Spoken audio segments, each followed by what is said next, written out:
मैं Deepak Sharma one India news से। आज हम धर्म के क्षेत्र में आए हैं, जहां हम आज भागवत मर्मज्ञ हमारे साथ महाराज जी हैं। हम सतना के जवाहर नगर शीतला माता मंदिर स्थित यहाँ राम सुंदर त्रिपाठी जी के निज निवास में आयोजित संगीत में श्रीमद् भागवत कथा के आयोजन में पहुँचे हैं, जहाँ हम आज महाराज जी से जानेंगे भागवत के बारे में। भागवत वास्तव में कहते हैं कि पापों का हरण करती है, क्षार करती है।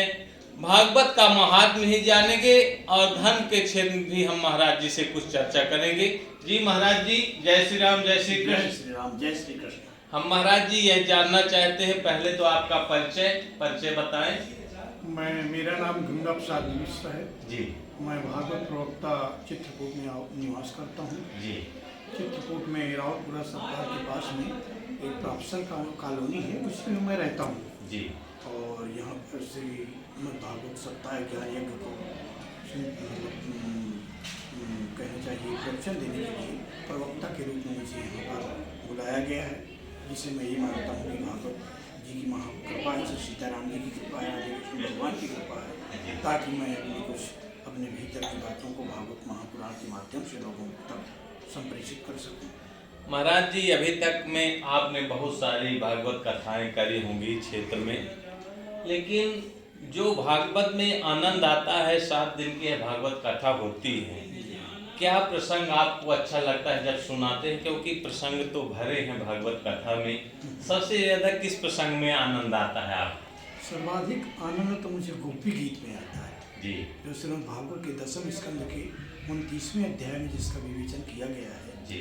और वो गोपी गीत जिसके एक श्लोक का मर्म जो है लोगों को भगवत भक्ति से ओतप्रोत कर देता है, ऐसी श्रीमद् भागवत की गोपी गीत से मैं बहुत एक गोपी गीत छोटी सी कोई एक लाइन की।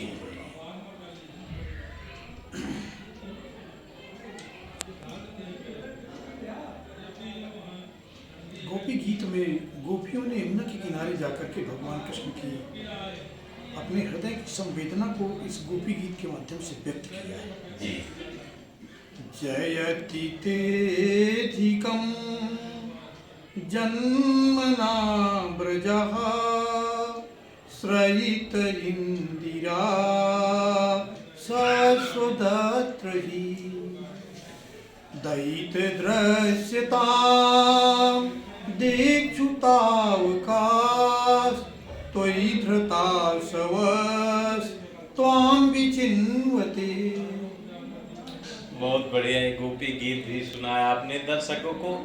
और महाराज जी, जैसे इसमें ज्यादातर दैत्यों का नाश करने का, उनको नष्ट करने के प्रसंग आए हैं, उसमें सबसे बड़े दैत्य कौन थे? ये भागवत कथा में किसका प्रसंग है? भागवत में सबसे बड़ा दैत्य तो एक कंस था जी, जिसको भगवान कृष्ण ने मारा। और भगवान कृष्ण के लिए जो जय विजय नाम के पार्षदों को शाप दिया गया था, जिसमें अंतिम जन्म उनका शाप में असुर रूप में होता है, दंतवक्त और शिशुपाल के रूप में, उनका वर्णन इसमें किया गया है। वहीं से उनकी जो है असुर योनि से मुक्ति होती है और भगवान के पुनः पार्षद बन जाते हैं जय विजय नाम की। आज कौन सा दिन था? आज क्या क्या प्रसंग हुए महाराज जी इस कथा में, ये बताएं। आज तो हमने तृतीय स्कंद के कपिल देवहूति संवाद से कथा प्रारंभ किया जी। कपिल देवहूति संवाद के बारे में आगे प्रसंग चलता है तो मनुष्य रूपा से सृष्टि का जो विस्तार होता है, उनकी 5 संतानें हुई। उन 5 संतानों में प्रसूति, आकुति, देवहूति और प्रसूति 3 पुत्रियां हैं और उत्तान प्रियव्रत और उत्तानपाद 2 पुत्र हैं। उन लोगों ने उनके दिव्य चरित्र का, उनके वंश का वर्णन क्या, कैसे देवहूति से साक्षात कपिल भगवान जो सांख्य शास्त्र के प्रवर्तक हैं, उनने अवतार ग्रहण किया। उन सब की विशिष्ट कथाओं का वर्णन हुआ। ध्रुव चरित्र का वर्णन हुआ, जिस ध्रुव ने 5 वर्ष की उम्र में 6 महीने की तपस्या मात्र से भगवान को प्रसन्न करके और उनके अचल अटल पद को प्राप्त कर लिया अपनी माता के साथ में। इन संपूर्ण प्रसंगों का वर्णन करते हुए अजामिल प्रसंग की चर्चा, नरकों की कथा का वर्णन, इसके बाद नरकों से निवृत्ति के लिए अजामिल प्रसंग की चर्चा, इसके बाद में अजामिल प्रसंग के बाद में वृत्तासुर के वृत्तांत की चर्चा, राजा चित्रकूट केतु के चरित्र के वर्णन की कथा, ये संपूर्ण वर्णन आज हुई। आज हमने प्रहलाद चरित्र को थोड़ा सा स्पर्श किया 70 स्कंद में, कल से प्रहलाद चरित्र की कथा होगी। महाराज जी, आज के साक्षात कार्यक्रम में हम आपसे अंतिम प्रश्न करेंगे। आप बचपन से भक्ति मार्ग में चले गए हैं। जब विद्यार्थी जीवन रहता है, संस्कृत का जब कोई पढ़ाई करता है, वह जीवन अपना उसमें व्यतीत करता है, तो उसका जीवन वैसे ही भक्तिमय रहता है। जी, आपकी उम्र भी काफ़ी अब हो चुकी है और कथाओं के माध्यम से आप हर वक्त सोते जागते भक्तिमय में रहते हैं। जी। अयोध्या में भगवान रामलला का 22 जनवरी में बहुत ही भव्य प्राण प्रतिष्ठा होने जा रही है। आपको क्या हर्ष हो रहा है इस उल्लास में? क्या तो बहुत अच्छी बात है। हमारे भगवान के लिए जो एक तंबू के नीचे थे, उनको एक बड़ा सुंदर आवास मिल गया, एक मंदिर बन गया, बड़ा सुंदर मंदिर। तो ये तो बहुत अच्छी बात है। हम लोग आनंद से रहते हैं, पक्के घरों में रहते हैं, लेकिन हमारे भगवान तंबू के नीचे रहते थे। ये बहुत दुख की बात थी और ये तो हम लोग के लिए सर्वाधिक प्रसन्नता का विषय, इससे अधिक कोई प्रमोद का विषय, आनंद का विषय हो ही नहीं सकता। जब यह प्राण प्रतिष्ठा का विषय आता है, गाना गीत हर जगह टीवी में, मोबाइल में, फेसबुक में, यूट्यूब में चलते हैं, मेरे राम जी अयोध्या आएंगे। राम जी तो अयोध्या में बहुत पहले आ गए थे, लेकिन 22 जनवरी को कैसे प्राण प्रतिष्ठा मानी जा रही?